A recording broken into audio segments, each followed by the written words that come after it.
What's going on, guys? Andrew Piluk Hockey here, back again with another video. Today we're going to be talking a little bit more in depth on Mitch Marner and John Tavares and the situation regarding their no movement clauses. So if you guys are new here, make sure to like this video and subscribe. Join the squad. I know a ton of you guys who are watching this aren't subscribed. Subscribing to me does help. And you know what? If you just feel like liking the video, if you like this, that also helps quite a bit. So please do so. But the reason I wanted to bring this up is because there's so much talk, and, myself included, talking about rumors and, maybe making armchair GM trades and NHL 24 trades, like video game trades, trying to figure out what the Leafs could get for Mitch Marner or even in a John Tavares trade. Now, the thing is that's fun and everything. And again, I don't knock people for doing that because I do the same thing. And, you want to listen for the next big rumor.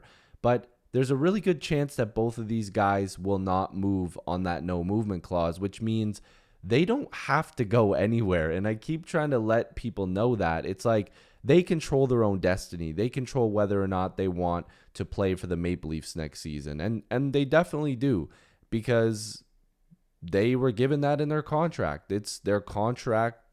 It's part of it. They don't have to move on that. So there's a lot of talk about how Mitch Marner might be willing to move on. And again, I'm not in the room. I don't know him personally, so I'm not sure if that's really a thing. And when it comes to Tavares, this guy moved his family here. He's got really young kids. His wife's here. He's from the area.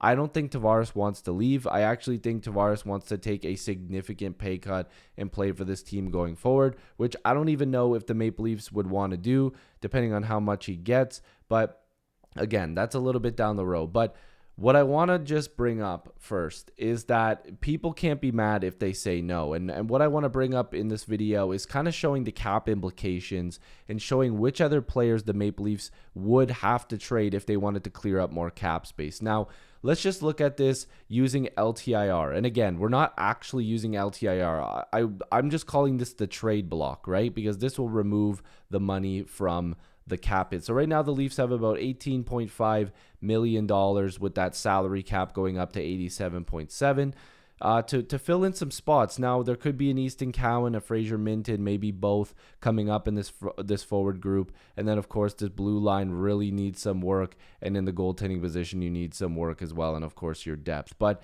just to play a little bit of a game here, if the Leafs were to trade John Tavares and Mitch Marner, they would have $40 million in cap space. Now, that sounds great and everything. And again, wow, they could go out there and spend and get whatever they want. But as much as you want to discredit or dislike the way that they've done things, and me included, I love a lot of things Marner's done. I hate a lot of things he's done. I love a lot of things Tavares has done. I hate a lot of things that he's done. There's always two sides. There's always a pro and there's always a con. There's always multiple pros. There's always multiple cons. You still have to replace that production. Just, the playoff part, you have to get there, obviously. And you can't just trade these guys and expect everything's going to be great. But hypothetically, if they did that, that's the amount of space they would have. But it's pretty much under assumption that the Maple Leafs will more than likely only be trading one or the other. I think in a perfect world, they would keep Marner to trade Tavares and allow themselves to free up some room. But it looks like if they were willing to go out there and get a big name defenseman or to get multiple pieces, they would have to trade somebody like Mitch Marner. So you would have to imagine there'll be some pieces here coming back in a Marner trade, potentially some picks that they could also flip onto somebody else as well. The Leafs actually have a couple picks coming up, nothing too crazy. But again, if the Maple Leafs decide, or if Mitch Marner and Tavares decide, okay, well, we're not going anywhere, that 18.5 sticks around there, and then the Leafs have to get a little bit creative. And there are some moves that they can make to free up cap space. And, 18.5 isn't that bad, but the Maple Leafs are going to have to get really creative in order to free up more money for themselves. So there's a few options here. Now, David Kampf could be one of those options. And of course, that would get you almost at $21 million. And I think that probably makes some sense. And then there's also the talk of that the Leafs will more than likely be placing Ryan Reeves in the minors at some point. That would allow them to have a little bit more cap space as well. So there is options when it comes to guys like Reeves, to guys like Kampf. I mean, even a guy like Calle Yarncrook. I do like Calle Yarncrook, but if the Leafs decided they want to send down Reeves and they wanted to trade off Yarncrook and Kampf, which again, I don't agree with eliminating all of your depth. You could replace these $1 million contracts with potentially an Easton Cowan, a Fraser Minton, and even Grebonkin.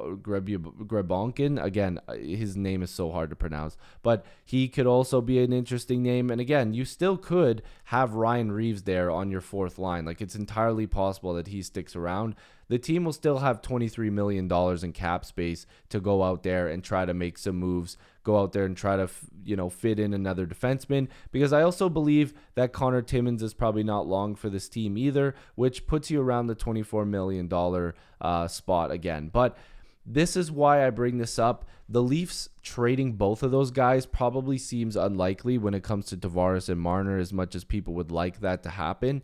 But I do love both these players, and I think it's going to get lost when talking about these trade rumors. When Johnny T came to this team, I was ecstatic. And, when Mitch got drafted here, I was waiting for the second that this guy would debut for this team. They've both been really good, but it might just be time for a change of scenery. And I don't want it to seem like I'm just trying to get rid of these guys. It's just kind of trying to show you guys what kind of money they would have and what kind of space they have. But again, just to look over it again, like I said, this is how the contract was structured from day one. There's a no-move clause right from the beginning. But if you take a look, the Leafs will be paying a significant bonus again to Johnny T on July 1st. So if a deal was to happen for him, it's more than likely going to happen after July 1st. And then the base salary that a team will pick up will be under $1 million for Tavares. So while the cap hit will stick the same, and maybe the Leafs decide to retain some money, which again, I don't know if they'll do, depending on the package that they would get back, or the player or defenseman or goalie that they would get back. The Leafs, or the team acquiring him, will be paying virtually nothing. The Leafs will be paying 90% of that contract already, plus his bonuses. It wouldn't be too much for somebody to hold on to. Now, again, same thing for Mitch Marner. He's got the no movement clause kicking in. And, a lot of people don't like rumors. They don't like he said, she said. But it looked like Kyle Dubas was ready to move on from the core four last season.